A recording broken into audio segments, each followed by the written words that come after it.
Do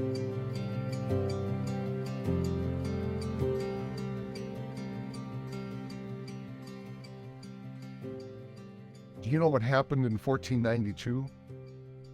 In 1492, Columbus sailed the ocean blue and ended up discovering America. Along with exploration of the world, people were also exploring the stars. New telescopes were causing people to question the presumed quote-unquote fact that the sun revolved around the earth. In Europe, millions were dying from the plague. Many believed this was a sign that God's judgment would bring the world to an end at midnight on December 31st, 1499. A little earlier in time, Johannes Gutenberg invented movable type.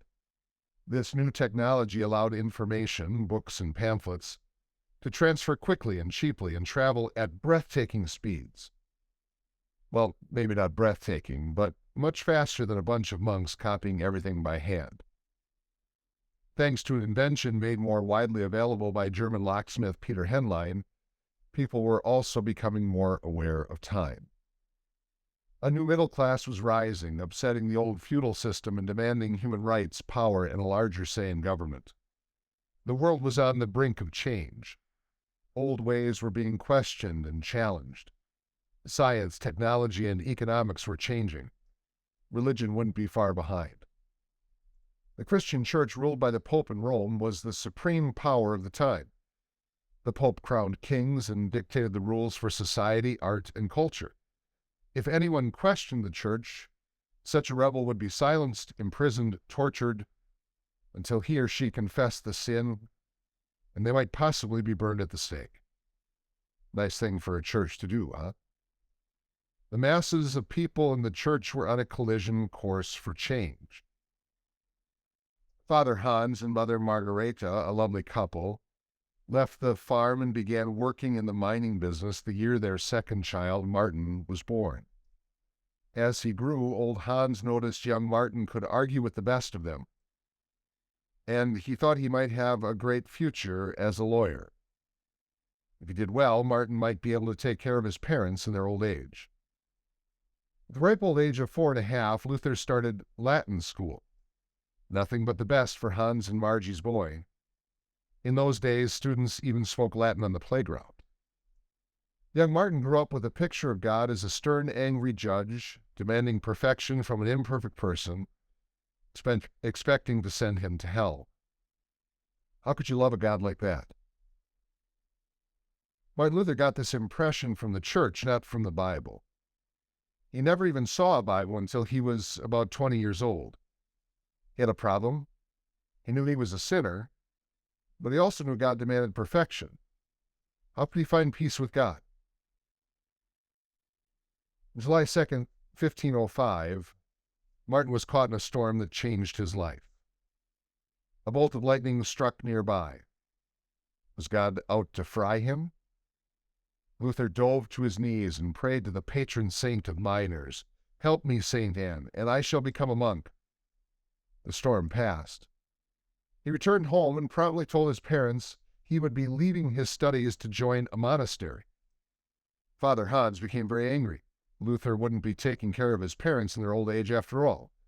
Instead, he was off to the Black Cloister in Erfurt to search for peace with God.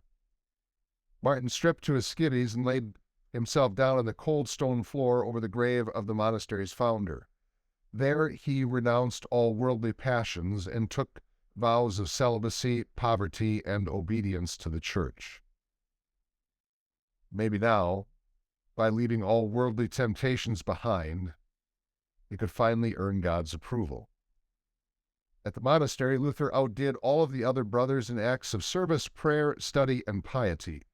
He disciplined and punished his body, wore out the confessors with constant confession, and volunteered for the lowest and dirtiest of jobs. He was bound and determined to show God he was good enough for God's love. But it didn't work. No matter how hard he tried, he still found no peace with God. In 1509, Luther said his first Mass and now became a priest and campus pastor at Wittenberg University. In 1510, Luther made a pilgrimage to Rome on monastery business. While there, he visited many shrines, hoping to amass brownie points on his heavenly record. Every shrine boasted a piece of Christ's cross, St. Peter's knucklebone, or a Holy Grail.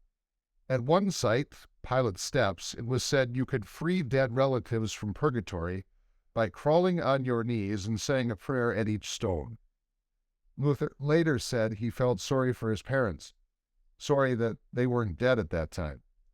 Luther thought his pilgrimage would be a holy highlight. Instead, he found priests and church leaders living openly corrupt, drunken, immoral lives. The shrines were money-making tourist traps. He returned home disillusioned with his church, angry and confused. As you get ready for this week's catechism event, reflect on what a relationship with God was like for young Martin Luther. He grew up with a picture of God as a stern, angry judge, demanding perfection from an imperfect person. And he lived waiting for God to send him to hell. Martin had a problem. He knew he was a sinner, but he also knew God demanded perfection. How would you answer these questions? How could he find peace with God? And if his perception of God was correct, how could anyone love a God like that?